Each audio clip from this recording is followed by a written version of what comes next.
Ladies and gentlemen, welcome to Melbourne Airport, where the local time is sitting on 7:45 p.m. The current temperature outside being a chilly 9 degrees.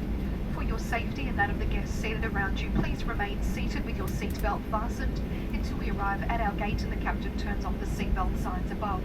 Be careful when opening those overhead lockers, as items may have moved during our flight. This evening we'll be disembarking through the forward and the rear doors, and we will be refueling the aircraft. Electronic devices may now be used with flight mode turned off. However, if you are leaving us via the rear stairs onto the tarmac, electronic devices must not be used. Please be reminded that smoking is also not permitted on the tarmac or inside the terminal buildings. If you are disembarking via those rear stairs today, remain on the outside of all the markers and follow any instructions given to you by our ground staff into the terminal. If you do find the rear stairs difficult, please feel free to exit through the forward aero bridge. Ladies and gentlemen, we'd like to thank you for choosing to fly the Virgin Australia. It's certainly been our pleasure having you all on board. We also do apologise for the delay on your service this evening and for any inconvenience caused.